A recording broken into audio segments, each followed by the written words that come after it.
What's up, everyone? Jeremy here from The Quartering, and they tried to Georgette Floyd us again, but we were saved by the body cam footage. A white police officer was in the process of arresting a black woman who was wildly aggressive and attacked him. But of course, the internet said it was racism. Well, now we have the truth, and I'm happy to share it with all of you. If you enjoy my videos, my name's Jeremy Hambly. This is the Jeremy Hambly channel. It's my personal channel. Please leave a like on it and make sure you subscribe or follow down below. I try to upload at least once a day to this channel, a little more casual stuff, and I hope you're enjoying it. White cops' arrest of a black mom on a school run sparked racism outrage. Listen to this headlining of it. White cops' violent arrest of a black mom on a school run sparked racism outrage. Well, now the sheriff reveals what really happened. That's why the Daily Mail is garbage. Like, they pretend to be conservative, but they like observe pronoun nonsense on their website. They also, write headlines like this, which is essentially still implying that the cop did something wrong. Like, they're still implying that the cop did something wrong, except we now have the body cam footage to share with you. And of course, the cop did nothing wrong. A Florida sheriff has hit out at a black mother who was detained by a white cop in an aggressive arrest that has sparked allegations of racism. The incident unfolded outside a charter school in Jacksonville last week when Officer Randy Holton tried to arrest 39-year-old Erica McGriff for allegedly parking illegally and running across a busy intersection to collect her daughter. This stuff happens all the time outside of schools. Parking is difficult. Everybody's getting out at the same time. I understand this, but that does not excuse breaking the law.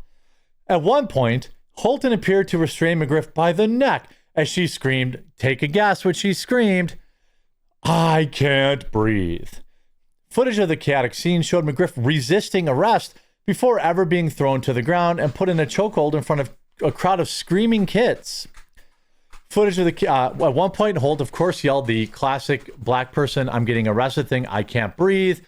But Jacksonville Sheriff T.K. Waters, who is also black, has dismissed any hint of racial bias, saying the confrontation stemmed from McGriff violently resisting a police officer who was just trying to do his job.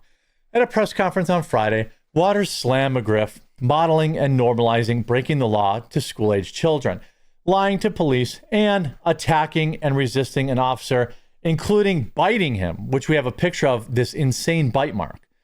The entire episode reaches beyond even law violations, Waters said.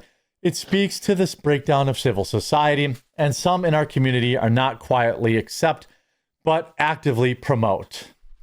Officer Holton was simply doing his job. McGriff's lawyer, Ben Crump, also represented George Floyd's case in court. Ben Crump, this scumbag, of course, lawyer, told the Daily Mail that the video shows excessive use of force inflicted upon McGriff, who posed no deadly threat and was unarmed at the time. Well, look at this bite mark this person left. Look at this bite mark on this guy's skin. By the way, I don't know what we're looking at here, but that is a bite mark, and apparently I don't know if that's her junk. I don't know what's going on there, what's hanging out there. But that is a bite mark. I mean, yikes. I don't know, it was some kind of fold. That was a bite, maybe a shoulder. Let's hope it was just a shoulder. Body cam footage of the incident showed Holton approach McGriff to ask about an illegally parked car, which she lied and said was not hers. Holton hit back by saying, "I just saw you get out of it," and instructed her to stop playing games. As she retaliated with, "Oh, I just came up to pick up my child." Oh, well, of course. I mean, that makes sense why you would break the law. The cop tried to halt McGriff, grabbing her by the wrist, warning her she could take a ticket or get a ticket or face jail time for resisting arrest, but she kept resisting anyway and moving away and began screaming, because that's what normal people do. Holton warned her, "If you pull away from me again, you're going to jail." But McGriff became hysterical. "You got me effed up," she shouted in front of school children. So she went full ghetto hood rat and did what they always do. And this is the same thing that we see, the same behavior that is excused by the liberal mainstream media. When a black person feels disrespected, they're allowed to do whatever they want, up to and including stabbing people. This is the standard that white liberal women have placed on the black community. Disagree with me? Fine, but I'm right. By this point, a crowd of children and parents and school employees had gathered. Things escalated after Holton put McGriff against his police car and put her wrist behind her back. Holton appeared to hit McGriff in the head as she attempted to shove him away, and a huge, deep bite mark could be seen on his arm at one point in the footage. I mean, she could have given the guy what kind of diseases she might have. Any criminal, I mean, what if they're a drug user or whatever? That's crazy. Children screamed by an adult could be heard shouting, "What the F is wrong with you?" at the cop as he positioned her on the ground and pulled her hair. Of course, I guarantee you that person that yelled, "What's wrong with you?" is a white woman. McGriff shouted, "I can't breathe. Stop, y'all. He's choking me." As Holton tried to handcuff her. Again, she could have just not resisted. Walters said she was charged with battery on a law enforcement officer, resisting an officer with violence, and operating a motor vehicle while having a driver's license that is revoked as a habitual traffic offender. So this is the world. This is literally George Floyd. We have essentially a career criminal being a career criminal, escalating things because they didn't want to get a ticket, causing physical harm to officers. And what do white women do? Say, well, this is a good woman. What's wrong? The charges all are third-degree felonies, and each is punishable by up to 5 years in jail. So what's your kid going to do when you're in prison now? You know? What's your kid going to do now that you're going to be in prison? Because you have zero, and I mean zero, impulse control. All you had to do was move your car. I'm sure the cop was going to let you just move your car, but you couldn't be bothered to do what a white cop was asking you to do. And that's exactly what this probably boiled down to. Walter said 2 more women were also arrested at the scene for obstructing Holton as he tried to make an arrest. Oh, who got involved? Other black women? I'm going to guess. Anita Gibson and Jasmine Jefferson were also charged with violating Florida's HALO law, which states that the public must leave a 25-foot barrier around first responders who are making arrests to ensure the safety of everyone involved. Waters said that their detention marks the first time anyone has been arrested under the new law, which came into effect in January. Good. That's enough of these groups gathering and creating an unsafe scene for law enforcement. Like, can we just stop that? Enough of this.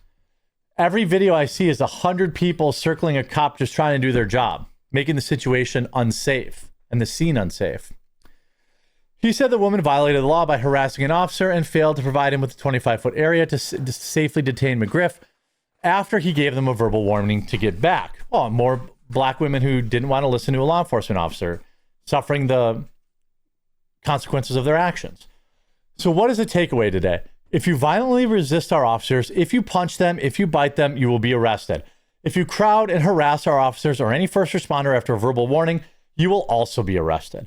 Waters added, the theatrical display in front of vulnerable and impressionable school children even led one pupil to threaten to bring a weapon to school. Oh yeah, here are the other 2 women who got involved. Shockingly, 2 other black women. Currently, there's an active pickup order for a juvenile making threats to pew up the school because of the incident, because that's a normal reaction. So JSO will not tolerate those who violate the law and victimize our officers and any members of our community. Walters was also quizzed about whether McGriff could breathe during the ordeal. She could breathe just fine, he said, adding that her ability to loudly scream throughout the incident indicated this, which is also true. He, Officer Holton, was just holding her to make sure he could keep control of her. It's pretty obvious he didn't want her to go too far. He wanted to make sure he followed the rules, and the best he did, and I commend him for that. By the way, a black officer is the one that came out and said all of this. It's made more dangerous. This is not an easy job. It's made more dangerous when police officers come in here and try to affect the law and do things that we're supposed to do, and you get surrounded like that. It's dangerous. Yeah.